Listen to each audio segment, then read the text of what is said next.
பசங்களோட family background பாத்தீங்கன்னா சாதாரண ஆவரேஜான ஃபேமிலில இருந்து தான் இங்க வந்து சேர்க்கிறாங்க. அப்படி சேர்க்கிறவங்களோட எக்ஸ்பெக்டேஷன் என்னவா இருக்கும்னா, என் பையன் நல்லபடியா நல்ல காலேஜ்ல சேர்ந்திருக்கான், நல்லபடியா படிச்சு நல்ல வேலைக்கு போகணும். அவங்களுக்கு வந்து அமேசான், பிளிப்கார்ட்லாம் இல்ல வந்து கூகுள்லாம் அவங்களுக்கு பெருசாலாம் தெரியாது. இருக்கு ஒரு கம்பெனி இருக்குன்னு தெரியும், அவங்களுக்கு என்னன்னு வேற தெரியாது.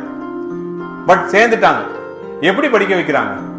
எல்லாம் எடுத்தோன்னு ஹாட் கேஷ், இந்த 2 லட்சம், இந்த ஹாஸ்டலுக்கு 1 லட்சம் ஃபீஸ் கட்டிக்க, இந்த இதை வாங்கி அதை வாங்கிக்கன்னு கொடுக்குற சூழ்நிலை கிடையாது. Most of the family loan வாங்கி தான் படிக்க வைக்கிறாங்க. பேங்க் லோன் போறாங்க, எஜுகேஷன் லோன் போறாங்க.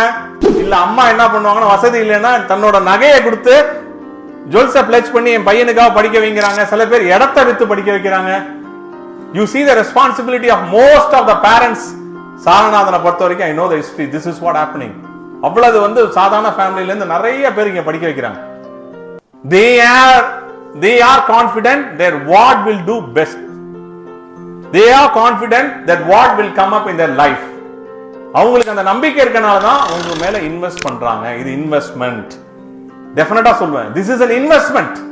அவங்க என்ன நம்பிக்கை வச்சிருக்காங்கன்னா, இந்த பையன் மேல நான் இவ்வளவு முதலீடு போடுறேன், ஒரு 4 லட்சம் ரூபா 5 லட்சம் ரூபா ஆகுமா, நீ முடிக்கல 4-5 வருஷம் மினிமம் சொல்றேன், ஒரு 5 லட்சம் ரூபா ஆகுது, நான் இன்வெஸ்ட் பண்றேன் என் பையன் மேல.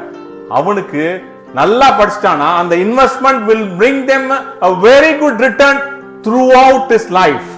பெரிய ரிட்டர்ன் கொடுக்கும், அவன் லைஃபுக்கு ஃபுல்லாவே அவன் பாத்துக்கிறதுக்கான ரிட்டர்னை கொடுக்கும்னு. But we are responsible for our life. அவங்க பேரண்ட்ஸ் அவங்க கடமையை செஞ்சுட்டாங்க.